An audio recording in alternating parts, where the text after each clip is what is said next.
नमस्कार, मैं हूं आशीष चित्रांशी और आप देख रहे हैं द न्यूज लॉन्चर। पहलगाम में हुए आतंकी हमले के साइड इफेक्ट के बारे में कोई चर्चा नहीं कर रहा है। गोदी मीडिया, आईटी सेल बस इतना दिखा रहा है, मोदी जी ने कहा है जो अब तक नहीं हुआ था हम वो करके दिखाएंगे।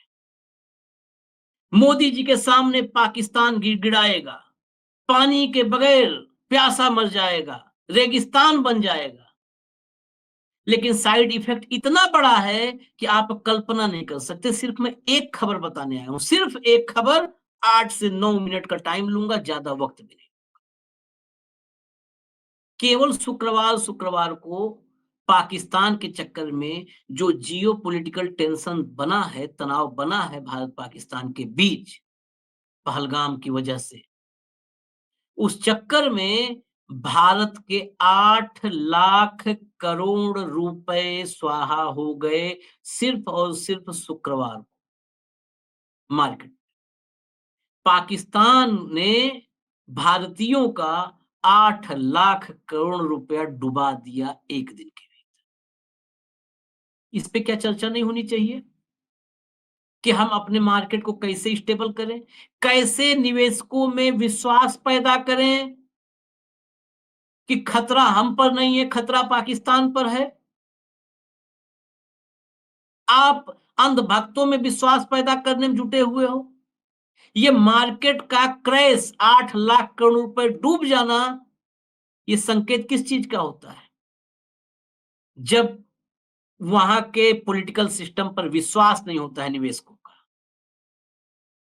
फैसलों को लेकर के अनिश्चितता होती है, डाउट होता है, तब होता है। 8 लाख करोड़। और ये नहीं कि भारत के डूबे और पाकिस्तान के डूबे, दोनों डूबे, जैसे हम लोग का होता है ना, वो सैडिस्ट वाला कि दूसरा भी बर्बाद हो रहा है तो अपनी बर्बादी का भी हम जश्न मना लेते हैं। वो काम भी नहीं हुआ है। हमारे 8 लाख करोड़ रुपए डूबे हैं और पाकिस्तान में करोड़ों रुपए की बारिश हुई है। वो अमाउंट लाख 2 लाख करोड़ का हो सकता है। मैं आपको ये पूरी खबर दिखाता हूं। जरा हेडलाइन पहले दिखाइए, कंट्रोल रूम हेडलाइन लाइए स्क्रीन। अब देखिए, कराची में स्टॉक मार्केट, ये जो रिपोर्ट छपी है सिर्फ एक जगह मुझे मिली है, यहां पर सिर्फ एक जगह। मैंने और जगह सर्च की, छोटे मोटे जगहों पर खबर नहीं है। और डिबेट वगैरह तो इस पे कोई नहीं कर रहा है। ये टीवी 9 ने छाप दी थी खबर। इस खबर की शायद उनको भी गलती से ही छप गई होगी उनसे। कराची में स्टॉक मार्केट हुआ गुलजार, मुंबई में लहूलुहान हो गया शेयर बाजार।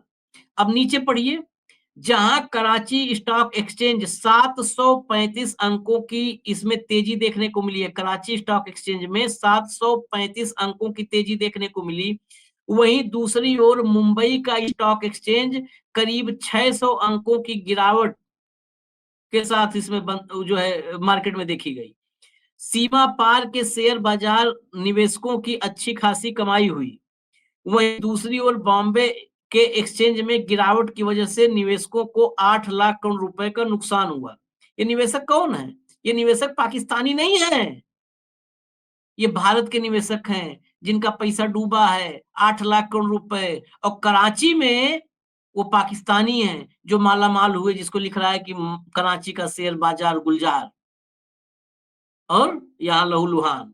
आगे इस खबर की और डिटेल दिखा दीजिए। वजह नहीं तो लोग कहेंगे कि वो अमेरिका की वजह से हुआ होगा और होनोलुलु की वजह से हुआ होगा। नहीं, यही खबर लिख रही है एक्सपर्ट के हवाले से, मैं वही दिखाऊंगा जो लिखा है।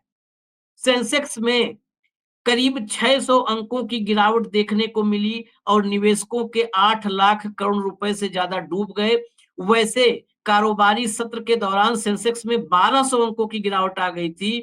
जानकारों की माने तो भारत में शेयर बाजार में गिरावट की बड़ी वजह पाकिस्तान के साथ जियो पॉलिटिकल टेंशन को माना जा रहा है। अंडरलाइन कर लीजिए इस लाइन को, अंडरलाइन कर लीजिए। जानकारों की माने तो शेयर बाजार, भारत में शेयर बाजार में गिरावट की बड़ी वजह पाकिस्तान के साथ जियो पॉलिटिकल टेंशन को माना जा रहा है।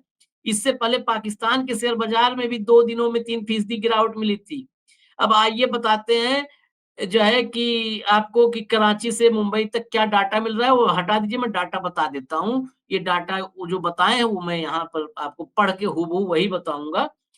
लेकिन गौर करने वाली बात है कि पाकिस्तान में गिरावट के बाद आज रिकवरी हुई। क्यों रिकवरी हुई? क्या पाकिस्तान की हुकूमत ने कुछ ऐसा किया कि निवेशकों को लगा कि नहीं कुछ भी होगा यहाँ पे नहीं डूबेंगे? ऐसा क्या है? ये मेरा सवाल ही नहीं है, एक्सपर्ट्स जो कह रहे हैं वही पूछ रहा हूँ भई। अब आपको बता दूँ पाकिस्तान के शेयर बाज़ार की बात करें तो कराची स्टॉक एक्सचेंज यहाँ पर केएसई ये 1,0735 अंक यानी 0.64% की तेजी के साथ 1,15,755.32 अंकों पर बंद हुआ, जबकि कारोबारी सत्र के दौरान केएसई 1,15,740.5 अंकों पर पहुंच गया था। वैसे शुरुआती कारोबारी सत्र में केएसई 1,303.22 अंकों की गिरावट देखने को मिली थी, जिसकी वजह से केएसई 16 दिनों के लोअर लेवल पर पहुंच गया था।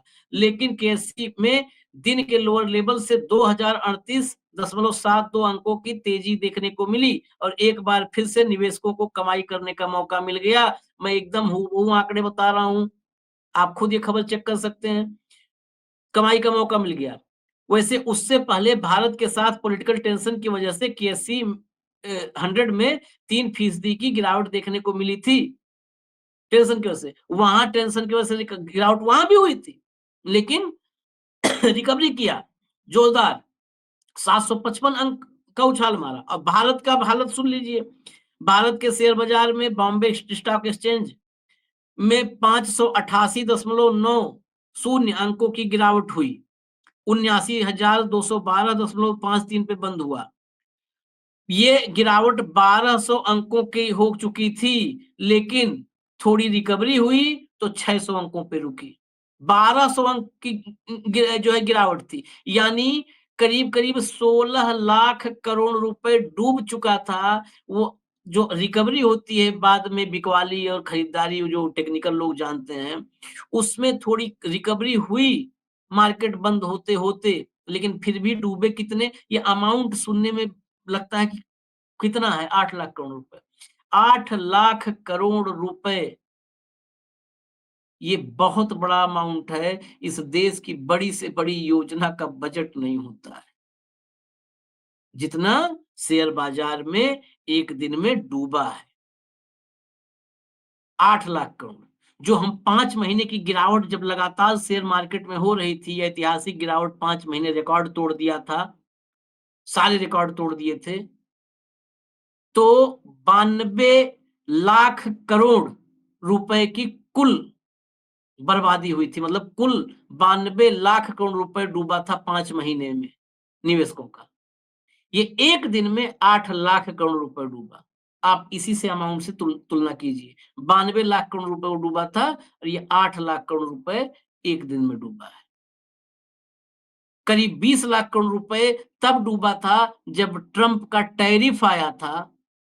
आप सोचिए, जब पूरी दुनिया लगा कि अब आर्थिक तबाही की तरफ बढ़ गई है, तब आज 8 लाख करोड़ रुपए डूब गए। उसका करीब-करीब 40% सिर्फ पाकिस्तान से इस जियोपॉलिटिकल टेंशन में डूब गया। इस पर कहीं से भी मैं ये नहीं कह रहा हूँ कि बाजार डूबा तो आप लेकर के चल दो तलवार और फलसा भाला, वो जैसे करना है सरकार को करे। सरकार होता कौन है? जिसके हाथ में देश सौंप दिया जाए वही सरकार है। सरकार अपने हिसाब से करे। लेकिन कम से कम एक आश्वासन देने के लिए एक ऑफिशियल दिन भर ट्वीट करते हैं, दुनिया भर के जो है उल-जलूल मामलों पे ट्वीट आता है बड़े-बड़े तोपचियों दिग्गजों का। प्रधानमंत्री, वित्त मंत्री कोई एक ट्वीट कर देता। अमित शाह जो लोकसभा चुनाव के परिणामों के वक़्त आपको याद है? बहुत सही समय इंटरव्यू में कहा था, बहुत अच्छा समय है निवेशकों का, निवेश करेंगे, पैसे आएँगे, माला-माल हो जाएँगे। पूरा उनको ज़्यादा आर्थिक मामले पता भी हैं। शेयर मार्केट में उनका बहुत अच्छा खासा इन्वेस्टमेंट भी है। तो उन्हें ज़्यादा बेहतर पता होगा। उस समय वो निवेशकों को बता रहे थे। अमित शाह ही आज बता देते, 50 सेकंड की एक बाइट जारी कर देते कि निवेशक टेंशन ना लें।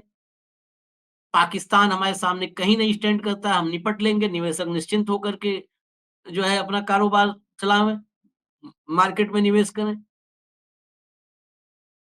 कोई तो बताएगा। कि लाखों करोड़ डूब जाएगा वहां पर नहीं, सिवाय लफाजी चुनावी करने को। ये सब बहुत महत्वपूर्ण हिस्सा है ना।